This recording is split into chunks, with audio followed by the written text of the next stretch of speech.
नमस्कार, उज्जैन टीवी की ओर से मैं अनामिका शर्मा आप सभी का स्वागत करती हूं। प्रस्तुत है उज्जैन शहर के प्रमुख समाचार। अंतर्राष्ट्रीय महिला दिवस पर महिलाओं ने दी अपनी अभिव्यक्ति, आयोजन भी हुए। बेगम बाग के 162 मकानों को खाली करने के लिए प्रशासन ने दिया अंतिम अल्टीमेटम। क्षिप्रा में हुए आश्चर्यजनक धमाकों की जांच करने आई जीएसआई की टीम। नई शिक्षा नीति लागू होने के पूर्व विक्रम विश्वविद्यालय ने बनाई प्राध्यापकों और छात्रों की संयुक्त कमेटी। और शिवरात्रि के मद्देनजर पुलिस प्रशासन ने खींचा श्रद्धालुओं की दर्शन, पार्किंग आदि व्यवस्थाओं का खाका। अब समाचार विस्तार से। अंतर्राष्ट्रीय महिला दिवस के अवसर पर टावर चौक से क्षीरसागर कुश्ती एरिना तक मैराथन आयोजित की गई। खेल और युवा कल्याण विभाग जिला उज्जैन व Deep Jyoti health and education welfare society Ujjain द्वारा आज अंतर्राष्ट्रीय महिला दिवस के उपलक्ष्य में महिला मैराथन हुआ, जिसमें उज्जैन की प्रतिष्ठित और सम्मानित महिलाएं माननीय महिला विकास एवं बाल दंड अधिकारी डीएसपी सोना परमार, थाना प्रभारी टीआई रेखा वर्मा, पूर्व पार्षद श्रीमती रिंकू दीपक बेलानी, पूर्व पार्षद श्रीमती राजेश जोशी, निनाद नृत्य अकादमी की डायरेक्टर श्रीमती पलक पटवर्धन व दीप ज्योति वेलफेयर सोसाइटी की सचिव संगीता जोगलेकर वह समस्त सदस्य उपस्थित थे। मैराथन का आयोजन टावर चौक से प्रारंभ हुआ। मैराथन शहर के प्रमुख मार्गों से होते हुए क्षीरसागर स्थित कुश्ती एरिना पहुंची और यहां समापन हुआ। इस मैराथन में करीब 200 बच्चों ने भाग लिया। इधर उज्जैन के केंद्रीय भेड़ूगढ़ जेल में भी अंतर्राष्ट्रीय महिला दिवस के अवसर पर कई सांस्कृतिक कार्यक्रमों का आयोजन जेल सुपरिटेंडेंट अलका सोनकर के नेतृत्व में हुआ। इस आयोजन में बड़ी संख्या में महिला बंदियों ने बढ़ चढ़कर हिस्सा लिया। महिला बंदियों द्वारा भजन के माध्यम से मधुर गीत गाए गए और कार्यक्रम में समा बंधा। जेल सुपरिटेंडेंट अलका सोनकर ने चर्चा में बताया कि महिला दिवस के अवसर पर यह कार्यक्रम किया गया, जिसमें महिला बंदियों द्वारा कई तरह की गतिविधियां की गईं।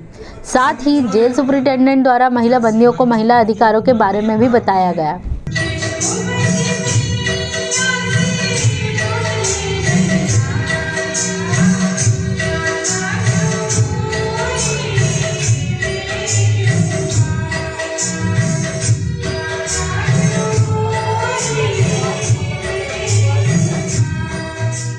दिनांक 8 मार्च अंतर्राष्ट्रीय महिला दिवस पर महिलाओं के अधिकारों, उनकी समाज में स्थिति, परिवार में उनकी हैसियत, उनके अतीत, वर्तमान और भविष्य पर व्यापक विमर्श होता है। महिलाएं खुद भी अपने स्थान, अपनी हैसियत, अपने वर्तमान और भविष्य को लेकर अपने चिंतन को स्वर देती हैं। दरअसल महिलाओं को लेकर हमारा समाज विरोधाभास में जीता है। सैद्धांतिक रूप से महिलाओं की स्थिति पर बड़ी बड़ी बातें, विचार विमर्श किया जाता है, मगर जब मुड़कर देखते हैं तो हम थे जहां, हम हैं वहीं, यह वाली स्थिति सामने आती है। प्रत्यक्ष रूप में महिला तरक्की करती हुई दिखाई देती है, मगर ये तरक्की अधिसंख्या महिलाओं पर लागू नहीं होती। अपनी स्थिति को लेकर विभिन्न वर्ग की महिलाओं ने उज्जैन टीवी को अपने विचार कुछ यूं साझा किए। यत्र नार्यस्तु पूज्यते रमन्ते तत्र देवता। हम उस देश में रहते हैं जहाँ सदैव ही नारी का सम्मान हुआ है। आज का समय अलग है। आज नारियों पर अत्याचार होता है, नारियां संकट में हैं, बेटियां संकट में हैं। एक 6 महीने की बेटी से लगा करके 80 वर्ष की माँ तक असुरक्षित है इस देश में, इसलिए नारियों का सम्मान करना चाहिए। मैं 2 उदाहरण देकर अपनी बात रखूंगी। जब रामचरितमानस का उदाहरण है, जब हमारे देश की नारियों का सम्मान होता है तो राम राज्य की स्थापना होती है, और जब हमारे देश में नारियों का अपमान होता है, जब नारियों का अपमान होता है तो महाभारत की घटना होती है। रोज सुबह कितनी बजे निकलो आप? सुबह 5 बजे। सुबह 5 बजे। और फिर घर कब पहुँचो? 3 बजे। और घर को फिर बाकी काम करके आएंगे और करके जाए और जाई के फिर करो। अच्छा, आपके घर वाला कहीं करे? वो भी सब्जी बेचते। वे भी सब्जी का। जब 2 जना घर पे पहुँचो तो भी तुम्हारे काम में मदद करे। हाँ, करे। और कितना बच्चा है आपका? 3 बच्चे, 2 लड़कियाँ। 2 लड़की। लड़की उनका कहीं बनाना चाहेगी? वो लड़की तो अच्छी है, अपने जैसी तो करेगी नहीं, वो तो अच्छी पढ़ लिख के उनको पढ़ा रहे हैं। पढ़ाई की लड़की क्या पढ़ाएंगे उनको। मेरी नज़र में महिला दिवस की सार्थकता है कि महिलाओं को आगे आना चाहिए, सामाजिक कार्य करने चाहिए और देश के लिए कार्य करना चाहिए। और अगर देखा जाए तो हर 20 मिनट में एक लड़की का रेप हो रहा है। इस हिसाब से टाइम्स ऑफ इंडिया के अनुसार इंडिया दुनिया में सबसे अनसेफ कंट्री है लड़कियों के लिए, औरतों के लिए, बच्चियों के लिए। हर 20 मिनट में एक लड़की का बलात्कार हो रहा है। क्यों? वो तो जिम्मेदार है ही नहीं। क्या हमने कभी अपने आप पर सोचा है कि क्या हम भी जिम्मेदार हैं? छोटी छोटी चीज़ें हैं जो कि हम अनदेखा कर देते हैं, हम उसे सोचते हैं जाने दो, शायद वही एक बहुत बड़ा बाद में दिक्कत बन जाती है। और फिर हम कैंडल मार्च निकल के और ये सब चीज़ें लेकर निकलते हैं और बोलते हैं इंसाफ दो, इंसाफ दो। रेप कल्चर का पार्ट बनते जाते हैं बहुत सारे लोग इसी सोच के कारण। अगर कोई लड़की किसी लड़के के साथ खड़ी है या वो लोगों के साथ खड़ी है, कपड़े पहनी है छोटे, तो उसे उसका चरित्र बताया जाता है कि इसका चरित्र कैसा है। आज भी ऐसा हो रहा है बहुत सही जगह में। क्या किसी के कपड़े किसी का चरित्र कैसे बता सकते हैं? ये लड़का हो चाहे लड़की हो, सबको हक है अपनी जिंदगी उनके हिसाब से जीने का, अपने मर्जी के कपड़े पहनने का, अपनी लाइफ के डिसीजन लेने का। अगर वो अपने डिसीजन खुद अगर लेती है तो कहती बड़ी तेज लड़की है, बड़ी ऐसी लड़की है, बड़ी वैसी लड़की है। क्यों? कैसे आदमी हो या पुरुष हो या कोई हक है कि वो अपनी लाइफ के डिसीजन ले सके और अपनी मर्जी की चीजें कर सके। महिला दिवस मनाया जाता है, ठीक है, पर उस पर हम महिलाओं का जो अधिकार है ना, आज जो महिलाओं की समाज में स्थिति है, हम उस मुद्दे को उठाते हुए ये सब मांग भी करते हैं कि आज जिस तरह पुरुष प्रधान समाज में महिलाएं आज जी रही है ना, उनके साथ मतलब आज भी समानता का जो बात की जाना चाहिए वो आज भी हमारे समाज में वो नहीं हो पा रही है। महाकाल क्षेत्र स्थित बेगम बाग के 162 मकानों को खाली करने का अंतिम अल्टीमेटम प्रशासन द्वारा दे दिया गया। एडीएम नरेंद्र सूर्यवंशी ने मंगलवार को बेगम बाग में तने 162 मकान सप्ताह भर में खाली करने की मुनादी कराई। कहा कि 7 दिन में मकान खाली कर दे वरना 15 मार्च को प्रशासन तोड़ देगा। भवन मालिकों को शासन की ओर से अन्यत्र बसने के 3000 रुपए मासिक किराए स्वरूप दिए जाएंगे जब तक कि आवास योजना अंतर्गत धतरावदा में मल्टी नहीं बन जाती। मल्टी बनने पर उसमें प्रभावित परिवारों को शिफ्ट किया जाएगा। यही बड़ी विनम्र और बड़े सौहार्दपूर्ण तरीके से हम आप लोगों से अनुनय और विनय करना चाहते हैं, आप लोगों को निर्देश देना चाहते हैं कि आप लोग 15 तारीख तक अपने मकान खाली करें। पहली बात, मकान खाली करने के एवज में नगर पालिका निगम के द्वारा प्रत्येक मकान मालिक को जब तक उन्हें पुनर्वासित नहीं कर दिया था 3000 रुपये प्रति माह के हिसाब से किराया दिया जाएगा। वो नगर पालिका वो किराया देने के लिए प्रतिबद्ध है, वो आपको किराया दिया जाएगा। सबसे अनुरोध है, सबसे बहुत विनम्र आग्रह है कि जो पिछले 5-6 महीने से परिचर्चा चल रही है, इस परिचर्चा को सार्थकता प्रदान करें और व्यवस्था पूर्वक अपन यहाँ से शिफ्ट होंगे, ये हमारा अनुरोध है। चूँकि समय बीतता जा रहा है, हमें माननीय उच्चतम न्यायालय में रिपोर्ट प्रस्तुत करना आवश्यक है, निर्देशों का पालन करना आवश्यक है, इसलिए कृपया इस गंभीरता को समझें और हमारे कार्य में हमें सहयोग प्रदान करें। धन्यवाद, थैंक यू। बता दें कि ऐसी ही मुनादी महीने भर पहले 9 फरवरी को भी नगर निगम ने कराई थी। तब भी 7 दिन में मकान खाली करने को कहा गया था, पर कहे अनुसार न मकान खाली हुए न प्रशासन ने इन्हें हटाने की कार्रवाई की। रविवार को मुनादी के बाद एक बार फिर बेगम बाग के कुछ रहवासी सड़क पर उतर आए। नगर निगम मुख्यालय से लेकर कलेक्टोरेट तक उन्होंने मकान न तोड़े जाने की गुहार लगाई। एसडीएम ने कहा कि 16 मार्च से पहले सुप्रीम कोर्ट में अतिक्रमण मुक्त महाकाल क्षेत्र का हलफनामा हमें प्रस्तुत करना है, इसलिए प्रभावित परिवारों को मकान खाली करने का एक और मौका दिया जा रहा है। अगर वे नहीं हटेंगे तो 15 मार्च को सख्ती से खाली कराए जाएंगे। मकान तोड़ाई के बाद खाली जमीन पर उज्जैन स्मार्ट सिटी कंपनी मंदिर के प्रशासनिक भवन बनाएगी, वाहन पार्किंग और इलेक्ट्रिक वाहन चार्जिंग स्टेशन भी बनाएगी। यहीं महाकाल थाना शिफ्ट होगा। बेगम बाग मार्ग को स्मार्ट रोड में तब्दील करने और पार्किंग बनाने के लिए 3 सप्ताह पहले स्मार्ट सिटी कंपनी शिलान्यास कर चुकी है। कंपनी इस अवधि में ऐसी सड़क बनाएगी जिसके नीचे sewerage, gas, storm water pipeline होगी, बिजली एवं टेलीफोन के तार होंगे। सड़क किनारे 2 पहिया, चौपहिया वाहनों के लिए पार्किंग स्टैंड, इलेक्ट्रिक वाहन के लिए स्टेशन, फुटपाथ विक्रेताओं के लिए मल्टी यूनिटी जोन भी बनाया जाएगा। कार्रवाई की जानकारी देते हुए एडीएम नरेंद्र सूर्यवंशी ने बताया, इसलिए आए हैं कि जैसा आपको विदित कि माननीय उच्चतम न्यायालय में हमें यहाँ के इंक्रोचर जो है उनके रिमूवल की रिपोर्ट प्रस्तुत करना है। 16 तारीख माननीय न्यायालय ने रिपोर्ट के लिए प्रस्तुत की है और उसी के अनुक्रम में हम यहाँ पे इन लोगों से अनुरोध करने आए कि आप लोग अपने मकान खाली कर ले, और ताकि शासन प्रशासन को किसी प्रकार की मतलब फोर्सफुली कार्रवाई नहीं करना पड़े। क्षिप्रा स्थित त्रिवेणी घाट पर हुए आश्चर्यजनक धमाकों की जांच हेतु जीएसआई टीम पहुंची उज्जैन। उज्जैन के इंदौर रोड स्थित त्रिवेणी घाट पर क्षिप्रा नदी में पिछले कुछ दिनों में हुए धमाकों की जांच शुरू हो गई है। भोपाल से जियोलॉजिकल सर्वे ऑफ इंडिया की 3 सदस्यीय टीम सोमवार सुबह मौके पर पहुंच गई। टीम पानी में हुए धमाकों की जांच करने में जुटी है। टीम में जियोलॉजिस्ट, सीनियर केमिस्ट और केमिस्ट शामिल हैं। गौरतलब है कि क्षिप्रा नदी के त्रिवेणी घाट स्थित बने स्टाफ डैम के पास बीते 26 फरवरी को पानी से धमाके की आवाज़ आई थी। साथ ही धुआं भी निकलता दिखाई दिया था। यह इलाका गोठड़ा गांव में आता है। ग्रामीणों ने धमाकों और धुएं का वीडियो बनाया था। कलेक्टर आशीष सिंह ने जीएसआई को पत्र लिखकर जांच करने की मांग की थी। बताते चले, इसी घाट पर शनिश्चरी अमावस्या को श्रद्धालुओं की भारी भीड़ जमा होती है। इस साल 13 मार्च को शनिश्चरी अमावस्या है। टीम में शामिल जियोलॉजिस्ट अरुण कुमार ने बताया कि घटना स्थल से तलहटी की गाद और पानी के सैंपल लिए गए हैं। इन सैंपल्स की भोपाल स्थित अत्याधुनिक प्रयोगशाला में जांच की जाएगी। उसके बाद ही कोई निष्कर्ष निकलेगा। जीएसआई 2-3 दिन में अपनी रिपोर्ट प्रशासन को सौंप देगी। अरुण कुमार ने बताया कि 5 मार्च को पीएचई और आज के पानी के सैंपल की जाँच करेंगे। तो जो यहाँ के लोकल लोगों से, सरपंच साहब से और बाकी जो पीएचई डिपार्टमेंट से जो हमें पता चला है कि 28 को ये यहाँ पे चिंगारियाँ और जो इस टाइप की घटना हुई है, तो उसी का ही जो अंडरग्राउंड साउंड्स आ रही हैं यहाँ पे, तो उसके लिए अभी हम लोगों ने जो बात की, यहाँ पे जो डिस्कशन हुआ है उन लोगों से, तो 28 के बाद 5th और 8th को ये फिर से देखा गया।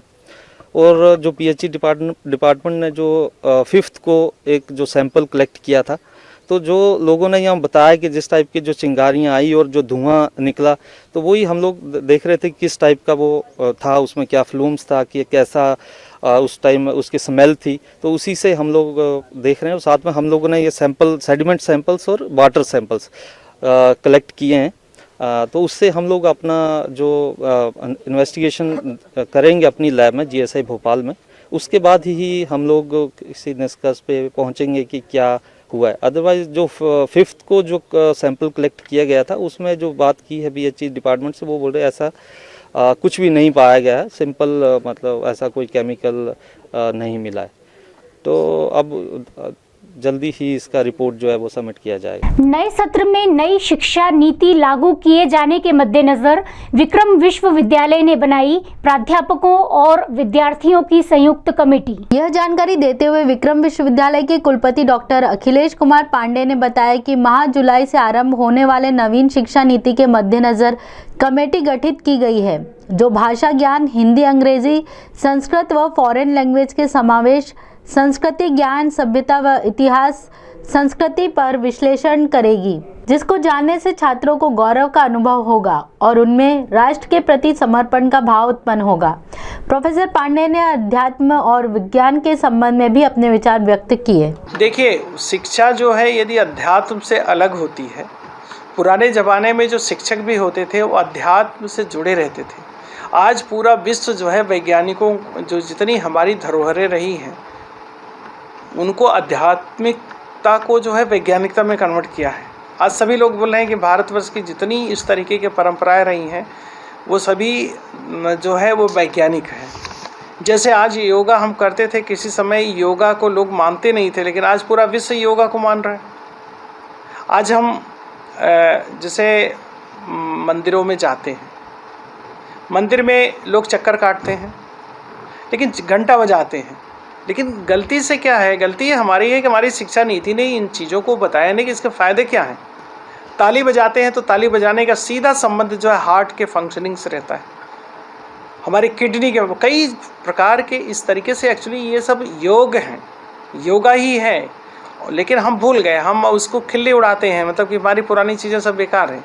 लेकिन आप ये देखो कि कितना महत्वपूर्ण ये बातें हो रही हैं, और शिक्षा में वैल्यूज नहीं रहेंगे, मूल्य आधारित शिक्षा नहीं होगी, तो उसका रिजल्ट क्या निकल रहा है।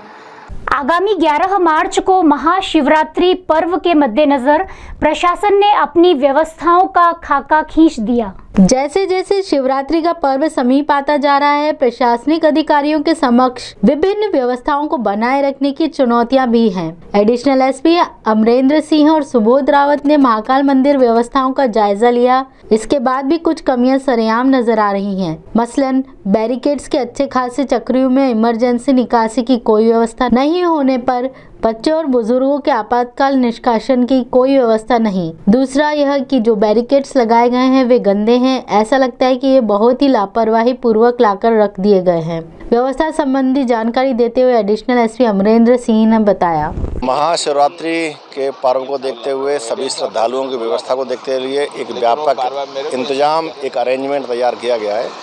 इसमें आने वाले जो सभी श्रद्धालु हैं उनको सभी को इंटरप्रिटेशन की जो पार्किंग है, 2 पहिया 4 पहिया वाहन, वहाँ उनकी पार्किंग कराई जाएगी वाहन। उसके बाद सभी श्रद्धालुओं को 4 धाम की तरफ पैदल लाया जाएगा और उसके बाद वो अपने जो भी सामान है, चाहे वो अपनी गाड़ियों में भी रख सकते हैं, शूज़ और उनके जो भी आइटम्स हैं। इसके अलावा उनके लिए एक शू स्टैंड बनाया गया है जो 4 धाम पार्किंग में रहेगा। वहाँ अपने जूते वगैरह उनको रख सकते हैं अपने स्टैंड में और उसके बाद वहाँ उनकी फ़िज़िकल फिस्किंग की जाएगी और उसके बाद जो गैंग वे बनाए गए हैं उसमें उनको दर्शन के लिए भेजा जाएगा। इसमें सभी लोगों से, श्रद्धालुओं से ये आग्रह किया जाता है कि किसी भी असुविधा से बचने के लिए वो अपना प्री बुकिंग, जिनका केवल पहले से बुकिंग है वही दर्शन, चूँकि अभी कोविड-19 जो गाइडलाइन है उसके मुताबिक केवल जो पूर्व से जिनकी बुकिंग है उन्हीं श्रद्धालुओं को ही प्रवेश दिया जाएगा। आशा उषा कार्यकर्ता एकता यूनियन ने अपनी मांगों को लेकर प्रधानमंत्री के नाम सौंपा ज्ञापन। अंतर्राष्ट्रीय महिला दिवस को अपने अंदाज में मनाते हुए आशा उषा व आंगनवाड़ी महिला कार्यकर्ताओं ने अपनी मांगों को लेकर प्रधानमंत्री नरेंद्र मोदी के नाम ज्ञापन कलेक्टर को सौंपा। उनकी प्रमुख मांगों में वेतन वृद्धि, रात दिन कार्य करने संबंधी भत्ते, कोरोना काल में की गई सेवाओं के लिए सेवा सम्मान आदि सम्मिलित है। आंदोलन का नेतृत्व कर रही पूजा त्यागी ने जानकारी में बताया, आज हम हमारे मांगों को लेकर नरेंद्र मोदी के नाम जो ज्ञापन है कलेक्टर को देने जा रहे हैं और आज महिला दिवस बनाते हुए जो पूरी दुनिया में बना रहे हैं उसको बनाते हुए हम हमारी मांगों को रख रहे हैं कि आज सबसे कम वेतन पे आंगनवाड़ी और आशा वर्कर काम कर रही है। आशाओं के लिए मात्र 2000 रुपये दिया जाता है और उनका जो समय है वो भी उनका कोई फिक्स नहीं है, चाहे नाइट ड्यूटी से लगा के डे हो, दिन रात कभी भी उन्हें दौड़ाया जाता है। इस ऐसी हालत में जब एक महिला को काम करना पड़ता है तो तब भी सरकार के काम के अंदर जो नहीं रेंगती है कि इस कंडीशन के अंदर भी आज पूरे भारत की जो मध्य प्रदेश में महिलाओं की स्थिति हो रही है वो इतनी बेकार है। सबसे ज़्यादा जब देखा जाए तो आशा और आंगनवाड़ी की है। इन मांगों को उठाते हुए आज हम ज्ञापन दे रहे हैं और हमारी मांगे है कि न्यूनतम वेतन जो हम मांग कर रहे हैं 30,000 वो आशाओं को भी मिला जाए और आंगनवाड़ी को भी मिला जाए। इसके साथ ही जो कोविड-19 के अंदर इसे गंभीर उस महामारी के अंदर आंगनवाड़ी और आशाओं ने जो काम किया है उसको भी आज सरकार ने नज़रअंदाज कर दिया है, उसको भी नज़रअंदाज करा है और उनके लिए कुछ भी जो देना चाहिए था कि मतलब इन्हें उस दौरान हम ये भत्ता दिया जाएगा वो भत्ता भी नहीं दिया जा रहा है। कालिदास अकादमी में संपन्न हुए शॉर्ट फिल्म फेस्टिवल को मिली दर्शकों और समीक्षकों की सकारात्मक प्रतिक्रिया। पिछले 2 दिनों से कालिदास अकादमी लघु चलचित्रों के प्रदर्शन का केंद्र बनी रही। सतत 2 दिनों तक युवा फिल्म निर्देशकों के द्वारा निर्देशित फिल्मों का प्रदर्शन कालिदास अकादमी में होता रहा, जिन्हें सुधी दर्शकों की सराहना प्राप्त होती रही। फिल्म समीक्षकों ने भी यह माना कि युवा निर्देशकों के द्वारा बनाई गई इन फिल्मों में सामाजिक सरोकार, वर्तमान परिवेश का चित्रण देखने को मिलता है। साथ ही वर्तमान में व्यक्ति का संघर्षपूर्ण जीवन भी उभर कर आया। इन फिल्मों के माध्यम से आम आदमी के बाहरी और अंदरूनी द्वंद्व को स्वर मिला। भोपाल से आए युवा लघु चित्र निर्माता संदीप राणा ने उज्जैन टीवी से हुई चर्चा के दौरान अपने नजरिए को कुछ यूं प्रस्तुत किया। और ये उज्जैनी में मेरा दूसरी बार है।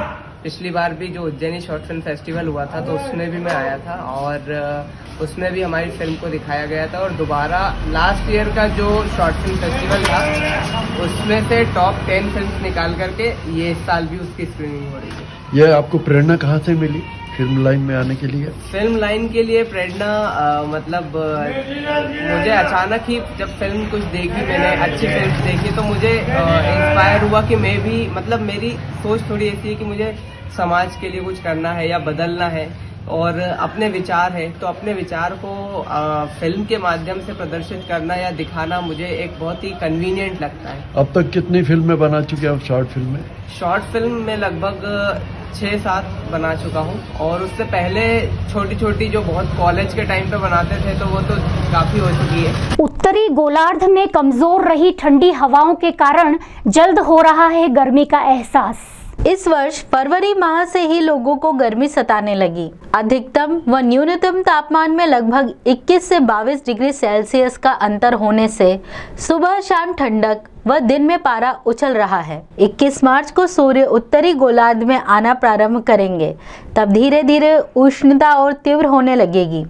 इस विषयक जानकारी देते हुए जीवाजी वैधशाला अधीक्षक राजेंद्र प्रकाश गुप्त ने बताया, सबसे महत्वपूर्ण बात यह है कि न्यूनतम अधिकतम तापमान में लगभग 20-21 डिग्री से ज़्यादा का अंतर है, जिस कारण हमको दिन में काफ़ी गर्मी और सुबह के समय हल्की सी ठंडक महसूस हो रही है। सूर्य उत्तर की ओर आ रहे हैं। 21 मार्च को उत्तरी गोलार्ध में आ जाएंगे, तो जिससे जैसे सूर्य की किरणें तिरछी हो रही हैं और सीधी होती जा रही हैं, वैसे वैसे धूप की तीव्रता भी बढ़ती जा रही है। और निकट भविष्य में जैसा कि अब चूँकि मार्च का महीना प्रारंभ हो गया है, तो गर्मी की स्थितियां धीरे धीरे बढ़ेंगी। आइए अब एक नजर डालते हैं उज्जैन शहर में मौसम के हाल पर।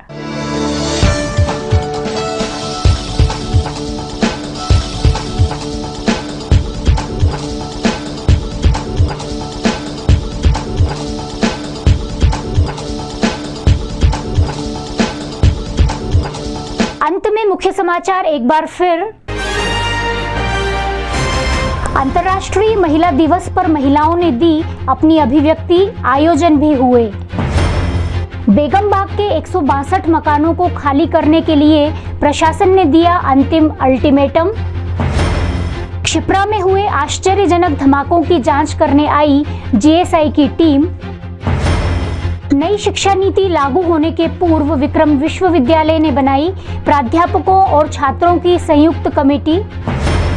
और शिवरात्रि के मद्देनजर पुलिस प्रशासन ने खींचा श्रद्धालुओं की दर्शन, पार्किंग आदि व्यवस्थाओं का खाका। तो ये थे उज्जैन शहर के प्रमुख समाचार। ताज़ा समाचारों के लिए देखते रहें उज्जैन टीवी और कृपया उज्जैन टीवी के YouTube चैनल को लाइक और सब्सक्राइब करना न भूलें। नमस्कार।